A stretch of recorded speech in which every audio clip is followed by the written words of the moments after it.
કેન્દ્રીય ગૃહ અને સહકારિતા મંત્રી અમિત શાહ આજથી 2 દિવસ ગુજરાતની મુલાકાતે છે। અમદાવાદ અને ગાંધીનગર ખાતે બેઠક તેમજ કાર્યક્રમમાં તેઓ હાજરી આપશે। ગાંધીનગર લોકસભા વિસ્તારમાં ચાલી રહેલા વિવિધ વિકાસ કાર્યો અંગે ઉચ્ચ સ્તરીય સમીક્ષા બેઠકો યોજાશે। ગાંધીનગર લોકસભા હરિયાળી લોકસભા અભિયાન હેઠળ વૃક્ષારોપણની કામગીરીની પ્રગતિનું મૂલ્યાંકન કરવા માટે આવશે। આ ઉપરાંત એસજી હાઈવેના નવીનીકરણ અને તળાવોના ઇન્ટરલિંકિંગ જેવા મહત્વપૂર્ણ પ્રોજેક્ટ્સની હાલની સ્થિતિ અંગે અધિકારીઓ સાથે ચર્ચા થશે। ગાંધીનગર અને માણસા વિસ્તારમાં ચાલી રહેલા જીઓડીસી સહિતના પ્રોજેક્ટ્સની સમીક્ષા કરવામાં આવશે।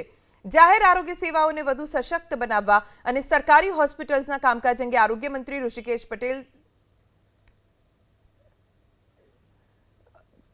તો અમિત શાહનો આ પ્રવાસને લઈને વધુ જાણકારી અમારા સંવાદદાતા કુશાંગ સોની પાસેથી પ્રાપ્ત કરીશું। કુશાંગ, અમિત શાહનો આજથી 2 દિવસનો ગુજરાત પ્રવાસ શરૂ થશે। કયા કયા કાર્યક્રમોમાં તેઓ હાજરી આપવાના છે? હાલ તેઓ કયા કાર્યક્રમમાં છે? ધોની, આપણે જોયું છે કે અમિત શાહ જ્યારથી ગાંધીનગરના સાંસદ બન્યા છે ત્યારથી નાનામાં નાની બાબતો હોય તેમાં તેઓ અંગત રસ દાખવી અને અધિકારી હોય કે પદાધિકારી તમામ લોકોને ટકોર પણ કરી છે અને તેમના તરફથી માર્ગદર્શન પણ આપવામાં આવ્યું છે। આજની વાત કરવામાં આવે તો અમિત શાહ અલગ અલગ ગાંધીનગર લોકસભા મત વિસ્તારમાં જે વિકાસના કાર્યો છે તેની સમીક્ષા માટેની બેઠકો છે તે કરવા જઈ રહ્યા છે અને મારી પાછળ આપણે દ્રશ્યો બતાવવાનો પ્રયાસ કરીશું। સૌથી પહેલી જે બેઠક છે તે ગાંધીનગર લોકસભાને હરિયાળી બનાવવા માટેની બેઠક છે, જેમાં ગ્રીન લોકસભા ગાંધીનગર લોકસભા અંતર્ગત વૃક્ષારોપણના કાર્યક્રમો છે તેમાં કયા પ્રકારે કાર્ય અત્યારે ચાલી રહ્યા છે અને વધુમાં વધુ વૃક્ષો વાવી અને તેનું જતન કેવી રીતના કરી શકાય તેને લઈને ગાંધીનગર મહાનગરપાલિકાના હોદ્દેદારો અને અધિકારીઓ છે તેમની સાથે કેન્દ્રીય ગૃહમંત્રી છે તેમની આ બેઠક યોજાશે, જે લગભગ 1 કલાક સુધી આ બેઠક ચાલવાની છે। ન માત્ર ગાંધીનગર પરંતુ તેની સાથે અમદાવાદમાં પણ ગાંધીનગર લોકસભા અંતર્ગત આવતા જે વિસ્તારો છે તેમાં પણ વિકાસ કાર્યોની સમીક્ષા કેન્દ્રીય ગૃહમંત્રી અમિત શાહ તરફથી કરવામાં આવશે।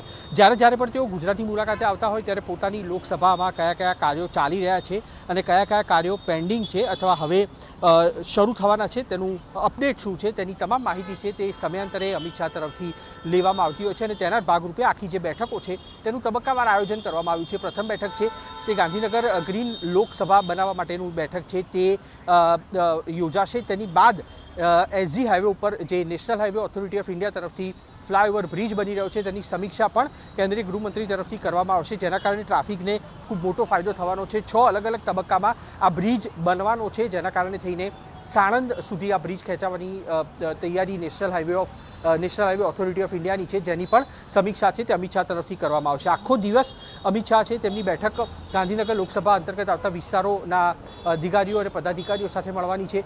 ગાંધીનગર લોકસભામાં આવતા તળાવો છે તેની પણ તેઓ ચિંતા કરી અને તે અંગે પણ તેઓ અધિકારીઓ પાસે સમીક્ષા કરશે કે તળાવોની પરિસ્થિતિ કયા પ્રકારની છે। આગામી દિવસોમાં ચોમાસું આવી રહ્યું છે તેવા સંજોગોમાં તળાવોને ઇન્ટરલિંક કરી અને વિસ્તારોમાં પાણી ન ભરાય તેના માટે થઈને કયા પ્રકારની વ્યવસ્થા ઊભી કરવામાં આવી છે તેને લઈને પણ અધિકારીઓ અને પદાધિકારીઓ સાથે કેન્દ્રીય ગૃહમંત્રીની બેઠક યોજાવાની છે। બેક ટુ બેક આ બેઠકની વચ્ચે અધિકારીઓ છે તેમને પણ કેટલાક માર્ગદર્શન છે તે કેન્દ્રીય ગૃહમંત્રીને આપવામાં આવશે। તો સૌથી મહત્વની બેઠક સાંજે મળવાની છે, જ્યાં આગળ અમદાવાદ મહાનગરપાલિકાના નવનિયુક્ત ચૂંટાયેલા કાઉન્સિલરો છે તેમની સાથે અમિત શાહની બેઠક થવાની છે અને તેમને પણ કેન્દ્રીય ગૃહમંત્રી તરફથી પાઠ ભણાવવામાં આવશે અને ક્લાસ લેવામાં આવશે। જે પણ નવા ચૂંટાયેલા કાઉન્સિલરો છે તેમને પ્રજાની વચ્ચે કેવી રીતના રહેવું અને પ્રજાની સમસ્યાને વાચા કેવી રીતના આપવી તેને લઈને કેન્દ્રીય ગૃહમંત્રી છે તે નવા કાઉન્સિલરોને પાઠ ભણાવશે। તો આજના દિવસે આ તમામ મહત્વની 7 થી 8 જેટલી બેઠકો કેન્દ્રીય ગૃહમંત્રીની મળવા જઈ રહી છે, જે થોડીક ક્ષણોની અંદર શરૂ થશે, જેમાં સૌથી પહેલી બેઠકમાં ગાંધીનગરના